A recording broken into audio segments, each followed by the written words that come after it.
Sir जी, अभी Madras high court का एक बड़ा चौंकाने वाला जजमेंट हमारे सामने आया है चाइल्ड पोर्नोग्राफी का, हाँ जिसमें उन्होंने केस को क्वैश कर दिया। हाँ अगर आपने पढ़ा हो तो उस पर आपकी क्या राय रहेगी? I read it. Child pornography पे मद्रास हाई कोर्ट ने जजमेंट दिया है, प्रोसीडिंग क्वेश कर दी। हाँ हाँ। उस केस का नाम है S Harish versus inspector of police. तो उसमें बताया गया कि चाइल्ड पोर्न देखना is not a offence.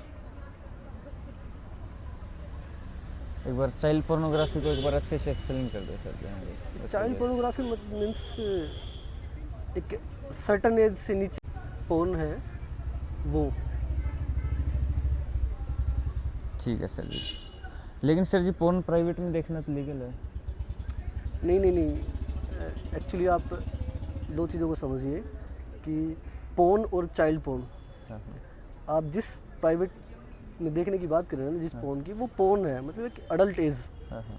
Child 18 porn plus हाँ 18+। लेकिन चाइल्ड पोर्नोग्राफी आप प्राइवेट में भी नहीं देख सकते। Is an offence under section 67B of IT act. Okay sir ji. फिर आपकी इस जजमेंट में आपकी कॉमन राय क्या है सर जी? सोशल इम्पैक्ट क्या रहेगा इस जजमेंट का? मतलब कहीं देखा जाए ना तो उसमें एक अकॉर्डिंग टू IT एक्ट ये ऑफेंस है कि कोई भी चाइल्ड पोर्नोग्राफी डाउनलोड करना ही ऑफेंस है। और जो बंदा देख रहा था प्राइवेट में, ये ऑब्वियस है कि कहीं से तो डाउनलोड किया है, एक्सेस लिया है कहीं से, कि ट्रांसफ़र हुई है या किसी दोस्त ने सेंड किया है, जो भी है तो ऑफेंस ही ना।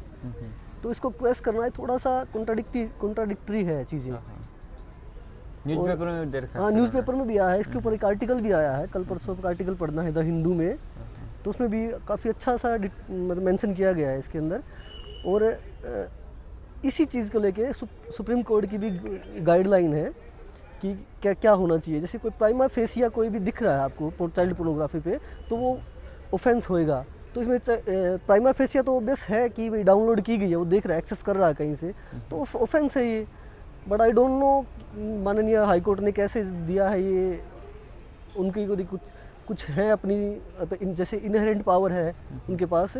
CRPC सेक्शन 482 के अकॉर्डिंग हाई कोर्ट के पास अपनी इनहेरेंट पावर है, वो दे सकता है चीज़ों को।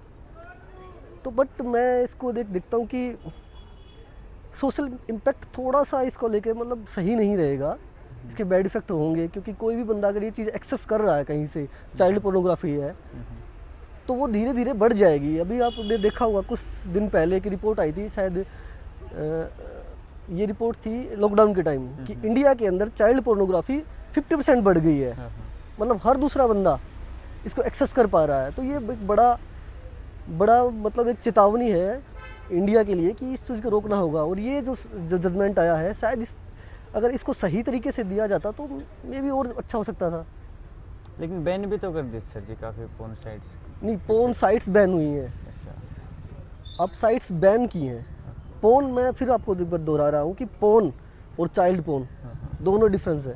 नॉर्मल पोर्न दुनिया देखती है प्राइवेट में, है ना, लेकिन चाइल्ड पोर्न प्राइवेट में भी देखना भी एक ऑफेंस है according to IT act section 67B।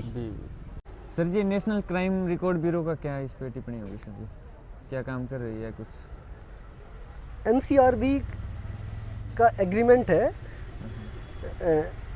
American national centre missing and exploitation children, उसके साथ एग्रीमेंट है। अगर कोई भी बंदा कहीं से भी बैठ के इंडिया में चाइल्ड पोर्नोग्राफी एक्सेस कर रहा है, डाउनलोड कर रहा है या उसको ट्रांसमिट कर रहा है, तो उसको तुरंत पता चल जाता है। तो तुरंत पता चलते ही मतलब समझो कि आपने ऑफेंस कमिट कर दिया है। तो इसकी 3 स्टेप है। जब आप कोई भाई आपके अंदर आप जैसे कोई एक्सेस करते हो कोई भी चीज़, तो उनको तुरंत वहाँ जाता है, तो वो तुरंत यहाँ भेज देते हैं अपने NCRB को कि इस बंदे ने ऐसे ऐसे एक्सेस किया, और वो एग्जैक्ट लोकेशन उसकी सेंड कर देती। तो वहाँ के लोकल जो टीम है, इन्वेस्टिगेशन ऑफिसर्स हैं, वो तुरंत उस बंदे तक रीच करते हैं और उसको गिरफ्तार करते हैं। और कोई इंडिया की एजेंसी सर मेनली जो इसी पे काम करती हो? मतलब इस इंडिया की यही एजेंसी है मेनली, तो यही एजेंसी काम करती है। अमेरिका के साथ एग्रीमेंट है इनका। और इसका जैसे अगर आप एक सोसाइटी के अकॉर्डिंग सोशल इम्पैक्ट देखो तो मतलब बहुत ज़्यादा ख़राब है। क्योंकि कोई भी चीज़, जैसे अभी किसी ने चाइल्ड पोर्न देखी है, तो उसका पहला चीज़ क्या कि कोई थॉट्स क्रिएट होगा, बस सही थॉट्स तो क्रिएट नहीं होगा।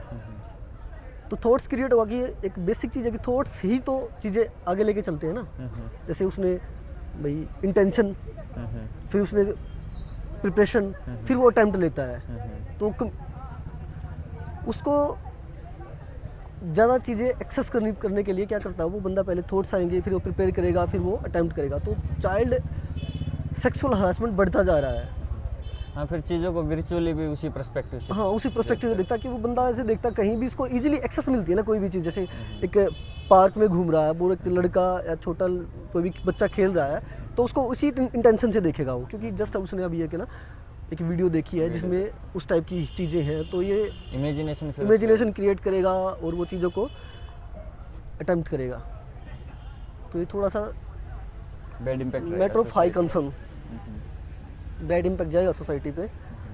तो मेरा मानना है कि हमें ना एक तो सबसे पहले सोसाइटिकल जो चीज़ें हैं ना, अपने छोटे बच्चों को अकेले नहीं छोड़ना चाहिए। जैसे अगर आप मेट्रो सिटी में रहते हैं या फिर किसी भी सिटी में रहते हैं, इवन इंडिया की एक ऐसी रिपोर्ट है जिसमें कि फैमिली वाले ही ज़्यादा कर रहे हैं, क्योंकि उन पे कोई शक नहीं कर रहा है ना। तो और वो अपने उनको भरोसे में रहते हैं चीज़ें, भाई आपके नियर रिलेटिव्स बहुत ज़्यादा एक्सप्लॉइट कर रहे हैं बच्चों को। तो मेरा एक यही मानना है कि अपने बच्चों पे प्रॉपर ध्यान दीजिए, उनको हाँ, ना ऐसे उनको प्राइवेट एक्सेस भी ज़्यादा देने लग हाँ, गए उनको ऐसे मत छोड़िए, क्योंकि पता नहीं है कि आदमी का माइंड कब डाइवर्ट हो हाँ, जाएगा। क्या पता किसी को कोई डिसऑर्डर हो, इसको पीडियोफिलिया बोलते हैं, क्या पता वो डिसऑर्डर हो, या फिर क्या बताऊँ तो इंटॉक्सिकेट हो बंदा, वो ड्रग्स ले रखी हो उसने।